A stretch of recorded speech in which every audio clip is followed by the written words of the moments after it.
Have the Jewish settlers in the West Bank gone too far? Why has acting Prime Minister Ehud Olmert declared war on the settlers?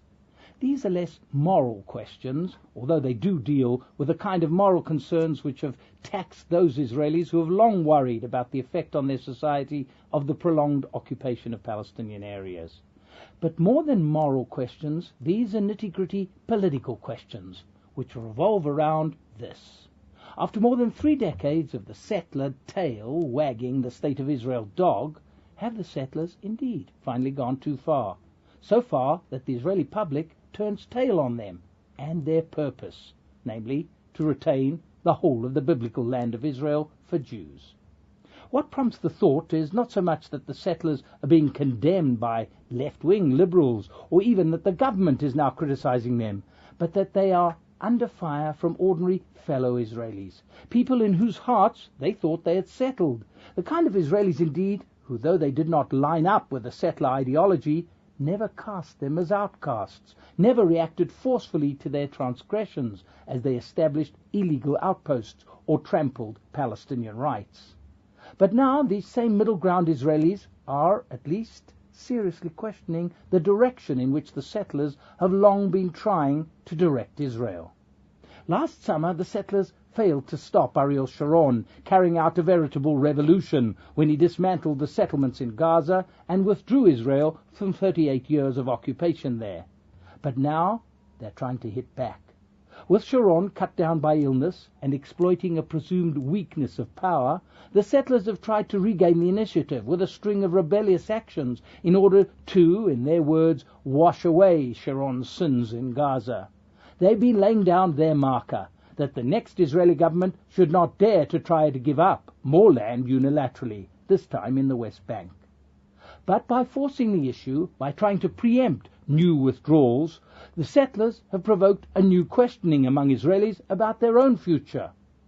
And curiously, the biggest question marks have been aroused not by brick and mortar, not by any new settlements or any new roads carved out in the West Bank.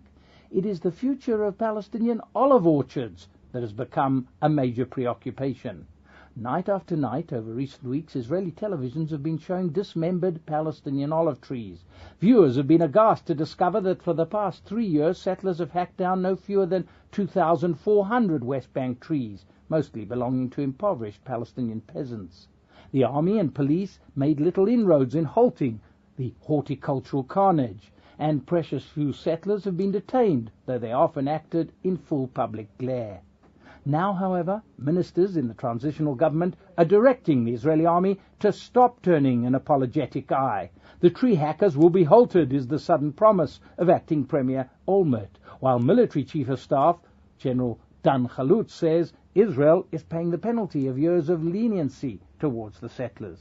Rebuffing hollow claims by the settler leadership that tree pruning has been the action of Palestinians themselves, or very occasionally of a few errant weeds within our own community, Olmert, backed up by his defense minister Shaul Mofaz, vowed zero tolerance towards settler vandalism. The public and media outcry is also very different from previous indifference.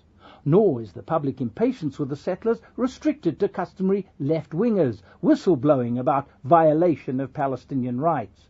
No, many of the volunteers who have gone out into the West Bank to protect Palestinian orchards and to plant new trees are from the Israeli consensus, the very kind of people who only a few months ago identified wholly with the pain of the settlers and volunteered to help them when they were compelled to vacate their Gaza homes. Why then the adverse reaction now? Possibly because trees are such an acute symbol for Israelis, but it seems something more political, less tangible than that.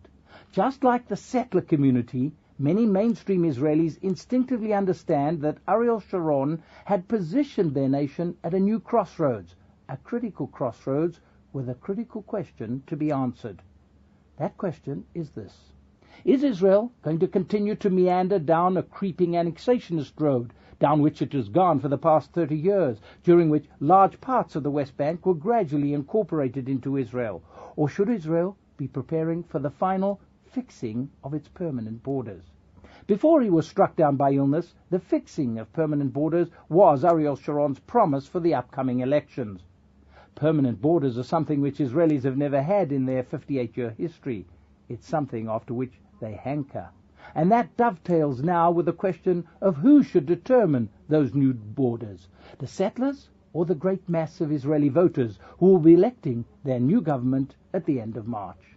The olive branch is, of course, a universal peace symbol.